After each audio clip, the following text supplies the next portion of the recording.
అనగనగా ఒక అడవిలో ఒక తుంటరికోతి ఆడుతూ పాడుతూ ఉండేది. అది ఒక నేరేడు చెట్టుమీద నేరేడు పళ్ళు తింటూ ఉండేది. ఆ పక్కనే ఉన్న కొలంలో ఒక మొసలి కూడా ఉండేది. అది రోజూ అటుగా వచ్చి కింద రాలిన నేరేడు పళ్లను తినేది. అలా మొసలికి కోతికి స్నేహం కుదిరింది. కోతి రోజూ నేరేడు పళ్లను కోసి మొసలికి పెట్టేది. ఒకరోజు నేరేడు పళ్లను మొసలికిస్తే మొసలి తన భార్యకు తీసుకువెళ్తానని పట్టుకెళ్ళింది. ఆ నేరేడు పళ్ళు తిన్న ఆడమొసలి, అబ్బా, ఈ నేరేడు పళ్ళు ఎంత రుచిగా ఉన్నాయో! రోజూ ఈ నేరేడు పళ్ళను తింటున్న ఆ కోతిగుండె ఇంకా ఎంత రుచిగా ఉంటుందో అని ఆలోచించే తన భర్త మొసలితో, నాకు కోతి గుండెకాయ కావాలి అని అడిగింది. దానికి సమాధానంగా, అది నాకు రోజూ నేరేడు పండిస్తుంది, దానిని చంపడం తప్పు అని చెప్పింది.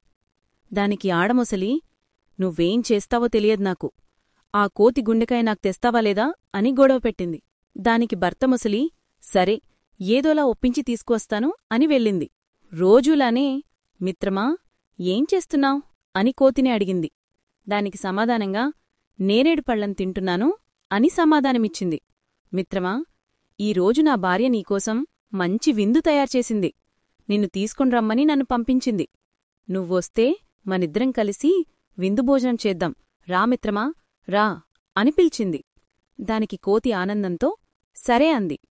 నేను ఎలా రావాలి మరి అని అడిగింది. నా వీపుపై నీవు ఎక్కి కూర్చో, నేను ఈదుకుంటూ నేను తీసుకుని వెళ్తాను అని సమాధానమిచ్చింది మొసలి. అప్పుడు చెట్టుపై నుండి కిందకు దూకి మొసలి నడుముపై ఎక్కి కూర్చుంది కోతి.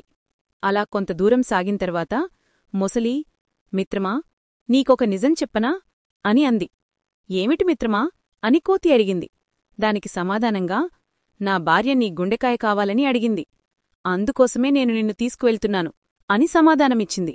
అప్పుడు కోతి బాగా ఆలోచించి, అయ్యో మిత్రమా, ఈ విషయం నాకు ఒడ్డున ఉన్నప్పుడే చెప్పవలసింది.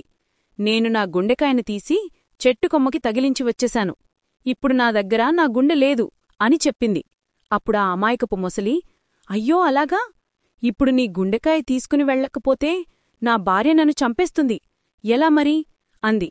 ఒక్కసారి నన్ను ఒడ్డుకు తీసుకుని వెళ్ళు, అప్పుడు నా గుండెకాయ తీసుకొని వచ్చేస్తాను అంది కోతి. ఆ మాటలు నమ్మిన అమాయకపు మొసలి ఒడ్డుకు తీసుకుని వెళ్ళింది. వెళ్ళగానే కోతి ఒక్క దూకున చెట్టుపైకి ఎక్కి కూర్చొని, ఓ మిత్రమా, నువ్వు ఎంత తెలివితక్కువదానివో, ఎవరైనా గుండెకాయను తీసి చెట్టుకు తగిలిస్తారా అని సమాధానమిచ్చింది. వెళ్ళి నీ భార్యకు చెప్పు, నమ్మిన వాళ్లను ఎప్పుడూ మోసం చేయకూడదని, ఇంకెప్పుడు నీవిటుగా రాకు అని అంది కోతి. ఆ మాటతో మొసలి సిగ్గుతో తలదించుకుని వాడిపోయింది.